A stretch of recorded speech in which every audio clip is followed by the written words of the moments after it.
Vamos à conversa nesta revista de imprensa. Hoje é nosso convidado Manuel Cabral, presidente do Instituto dos Vinhos do Douro e Porto. Muito bom dia, bem-vindo. Vamos começar nos temas que escolheu. Pelo menos hoje é difícil fugir a um dos temas do dia. Eles têm praticamente todos os jornais. Fala da vitória do Benfica. Olá, Sandra. De facto, hoje é uma maré benfiquista, é inevitável. Eu gostava, a este propósito, de dizer duas ou três coisas. Enfim, já todos os trocadilhos foram feitos, portanto é difícil dizer, seja o que for. Foram feitos ontem, ao longo da noite, naquele exagero televisivo que nós vimos e hoje nos jornais e tudo mais. Deixe-me dizer que eu gostava de dar nota de que a página que eu gosto mais é esta, com a sua simplicidade, o design do I, já foi bem destacada também por si há bocadinho. De facto, o Benfica, eu não sou propriamente um grande adepto do futebol, mas de qualquer maneira há que dizer que o Benfica é um justo vencedor. E o futebol é exatamente isto, é organização, é planeamento, é tática, mas é sobretudo regularidade. Para este tipo de campeonatos é sobretudo regularidade. E o Benfica foi o mais regular este ano, portanto é efetivamente um justo vencedor. E ainda por cima, ainda tem em aberto 3 outros tabuleiros, quer a nível nacional, quer a nível internacional, o que lhe dá ainda, portanto, uma grande margem para sonhar e, sobretudo, no que é o plano internacional, esperemos que possa ter um bom percurso, porque isso é importante para todos, é importante para Portugal. Gostava de dar 2 notas mais. Por um lado, o exagero da cobertura quando há um caso como este. De facto, o Benfica tem imensos adeptos, mas de facto passar a noite inteira, a tarde inteira, o dia inteiro à frente da televisão, quando temos os canais por cabo, e não se notava quais a diferença entre os canais generalistas e os canais por cabo, parece-me de facto que não fica bem. Parece-me muito pouco adequado àquilo que está em causa. Por outro lado, gostava também de dizer que nos últimos 30 anos o Benfica foi campeão, salvo erro, 7 vezes, o que, enfim, é significativo, mas é importante ver o que é que se vai passar nos próximos anos, porque aí é que a tal regularidade se vai ver e, portanto há muitas coisas que estão em aberto. De qualquer maneira, e como eu depois venho falar também sobre o vinho do Porto e tendo em conta o cargo que enunciou, eu tenho a certeza que nenhum benfiquista que se preze deixará de brindar a esta vitória com vinho do Porto. Avançamos então, olhando para outros temas que hoje lhe chamam a atenção. A Troika está de volta a Portugal, a missão chega esta semana. Há um país atento à forma como vamos sair do programa de resgate e os jornais, hoje um pouco mais timidamente, por causa do tema que já abordámos, falam disso mesmo. Efetivamente parece que o caminho está a ser feito para uma saída limpa. Nós temos visto isso por declarações quer a nível nacional, quer a nível internacional. Eu tenho sempre alguma preocupação, quer ao nível da população, quer ao nível do governo e das medidas que toma, é aquilo que eu chamo o aspecto psicológico. Eu acho que se nós tivermos uma saída não inteiramente limpa, utilizando esta terminologia muito pouco adequada, muito pouco própria, que tem vindo a ser utilizada, mas que toda a gente percebe, se nós tivermos alguns meios, alguns canais de vigilância, digamos assim, eu acho que toda a gente fica mais descansado, ao nível daquilo que se vai passando. Por outro lado, ainda hoje podemos ver no Jornal de Negócios que Portugal, diz o FMI, Portugal está muito suscetível à volatilidade dos mercados. E estamos agora, evidentemente, ainda esta semana, nós vamos experimentar, digamos assim, os mercados de uma forma mais aberta. Uma emissão sem sindicato bancário. Exatamente. O que é muito significativo e muito importante, mas, e aproveitando obviamente a descida que tem havido dos juros, mas isso acontece porque isso acontece sobretudo porque os juros têm descido, não propriamente por causa de Portugal, tem a ver com todo o sistema financeiro global e portanto, não sabemos efetivamente a volatilidade dos mercados é grande e quanto mais débeis são as economias, mais sujeitos está a essa mesma volatilidade. Portanto, alguma vigilância na nossa saída eu acho que seria do maior interesse, mas enfim. Olhando ainda aí para este contexto, vamos voltar a falar do setor dos vinhos ainda nesta nossa conversa, mas neste período em que a Troika esteve por cá, em que fomos obrigados a alterar estilos de vida, a alterar comportamentos do próprio Estado e as famílias sofreram profundas alterações. Houve uma alteração profunda também no que é o consumo dos vinhos. Este período serviu para encontrar outras estratégias de mercado?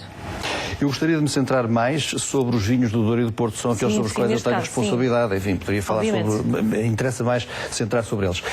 Nós verificamos que, e penso que esse é um sinal bem importante, aliás, ainda há muito pouco tempo, os responsáveis da região do Champagne davam nota de uma coisa semelhante, que é, estando a Europa numa situação débil, digamos assim, em termos económicos, tinham conseguido diminuir muito pouco as exportações de vinho, o consumo do vinho do champanhe, neste caso, e eles estavam muito contentes com isso, porque a diminuição era de 1,2% ou 1,4%, ou coisa assim. Acontece-nos exatamente o contrário. Nos últimos 2 anos, o vinho do Porto tem tido um comportamento positivo. O ano passado há um decréscimo, estamos a falar do mercado nacional, há um decréscimo relativamente pequeno, mas há um aumento do valor, o que quer dizer que estamos a fazer aquilo que é mais importante, que é a valorização do produto. Nos vinhos do Douro também, e não podemos esquecer que os vinhos do Douro hoje, que tem uma história bastante recente, sobretudo comparado com a história do vinho do Porto, os vinhos do Douro têm um aumento, quer em quantidade, quer em valor, quer no preço médio do produto. Ou seja, nem toda a gente bebe, mas quem bebe vai escolhendo produtos melhores, de melhor qualidade.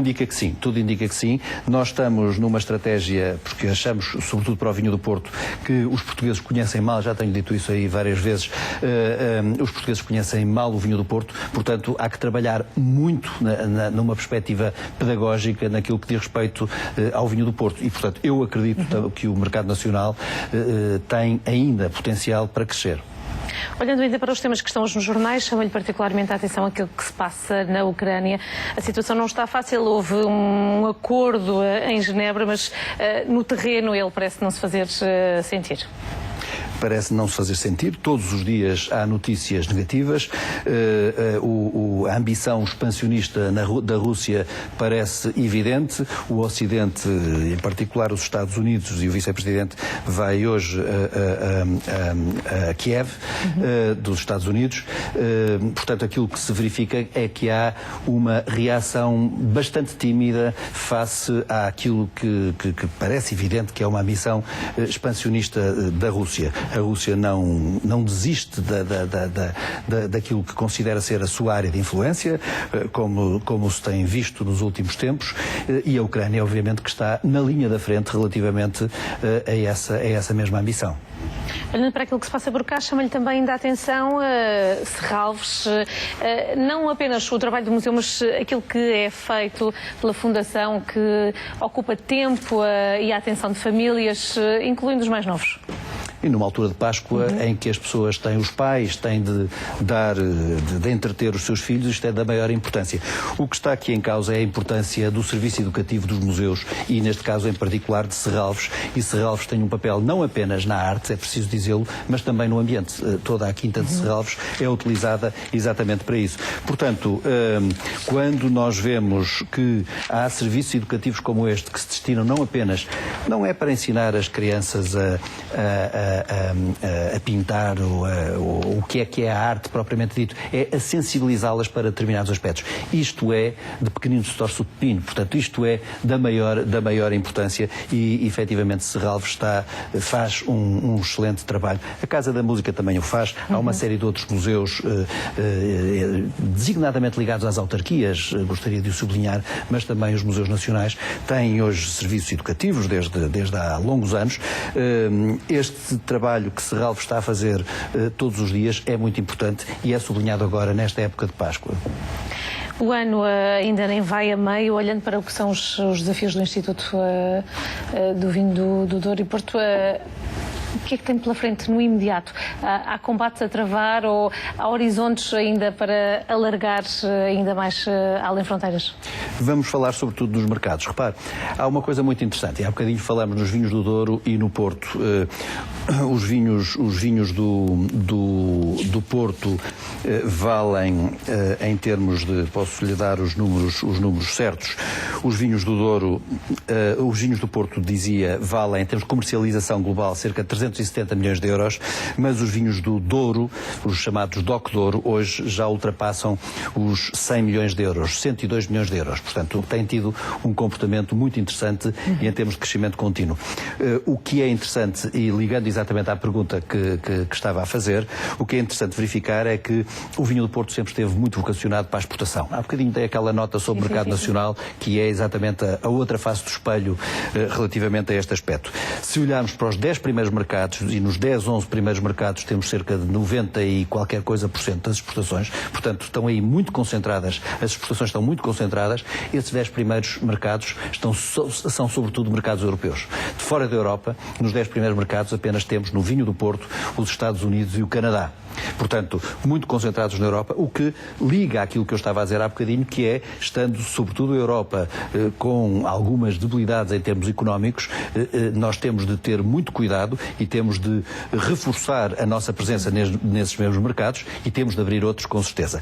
Os vinhos do Douro acontece exatamente o contrário. As exportações, primeiro, não exporta tanto. Os vinhos do Porto exportam cerca de 85, 86% da quantidade global comercializada. Os vinhos do Douro não é nada disso, mas é cerca de 60%. Este ano, pela segunda vez, de forma consistente, os vinhos do Douro ultrapassaram os 40% as exportações ultrapassaram os 40% no total da comercialização.